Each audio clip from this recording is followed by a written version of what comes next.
Idaho is about to go into a place we've never been before. Kootenai Health, the largest hospital in northern Idaho, is on the tipping point of calling on the state to enact crisis standards of care. Within 36 hours this week, 4 of their COVID patients have died. 3 of them were under the age of 45. And as it stands right now, 96 COVID patients are in their hospital, beating their previous high of 91 back in December. And based on their models, they say they're expecting that number of 96 to continue to go up, and quickly. Yesterday, they installed a bigger oxygen tank because the patients they are currently seeing have a greater need for oxygen. There's the old one there being put on the truck, the new one on the ground. Today, hospital employees worked to convert the hospital's largest classroom into a patient care center. This is what that room looked like usually, filled with people there to learn about, well, healthcare. This picture is from 2019. That's pre-COVID. This is what that room looks like today, transformed into an overflow COVID unit. There's room for 22 patients in there with what they call low acuity COVID, meaning they don't really need that major attention at that moment. This isn't in a third world country, and this isn't after a major crisis here in Idaho. The hospital has also converted other rooms to provide extra space for other patients who do not need to be hospitalized, but they do need regular care. They also say 97% of those in the hospital with COVID are unvaccinated, something we've heard from Treasure Valley hospitals for weeks. They are saying the same thing, or they're seeing the same thing, and they're on the same path for potentially calling on crisis standards of care. It's something we came this close to happening. We saw this close to happening last year. Of course, that was a little bit different. We didn't have the vaccine then. Today we do. And it is the unvaccinated that are filling up our hospitals and intensive care units. Frankly, it's just a matter of space and not enough people to take care of patients in the hospital. And whether you want to hear it or not, yep, we got to tell you about this. State leaders are close to triggering this crisis standards of care. Joe Parrish shares insight on this situation in Idaho and in the region. Medical systems across Idaho are seeing dwindling resources as ICUs and hospitals fill up with very sick patients battling the coronavirus. It's reminiscent of December 2020, the most critical and challenging time Idaho fought up until now. Very concerning is that the number of patients in the ICU with COVID-19 is now the highest it's ever been across the state at any point during the pandemic. Idaho Health and Welfare Director Dave Jepson toured an ICU in the Treasure Valley only a few days ago. Like the accounts from frontline healthcare workers we've heard, Jepson describes a morbid and tragic scene. It's really hard to describe the amount of sadness and suffering that's occurring there. The ICU unit was full of COVID-19 patients that were all struggling, many for their lives, and it was very, very challenging for them and their families. Crowded ICUs, hospitals, and medical centers are already seeing consequences of overpopulation. During the West Ada School District meeting Tuesday, Dr. Jim Souza, Chief Medical Officer at St. Luke's, described the reality of the current situation. The bottom line is that the high quality of care that I think we're all used to has already eroded significantly.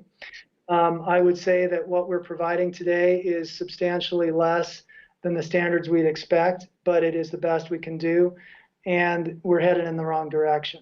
Dr. Souza added that the standards of care has now evolved from operating under community standards of care to contingency standards. That is one step ahead of crisis standards of care, the protocol enacted when the medical system is so strained that hospitals would need to ration care and treatment based on need, severity, and available resources. We are dangerously close to crisis standards of care. In fact, last week we brought together the Crisis Standards of Care Activation Advisory Committee just to prepare them in case we actually were called upon to make that decision. That action can be requested from hospital systems as they see the need. It's simply wait and see if that happens.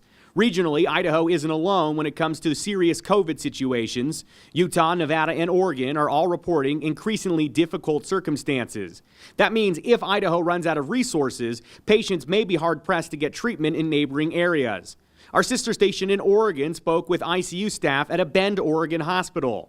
They outlined what happens when beds are filled with dying COVID patients.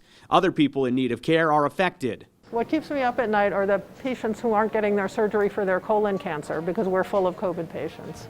And that's what I lie awake thinking about every night. I think about the patients that I am discharging from the emergency department who normally would be admitted to the hospital, but I've got no place to put them, so we say, well, just go home and hope you don't die.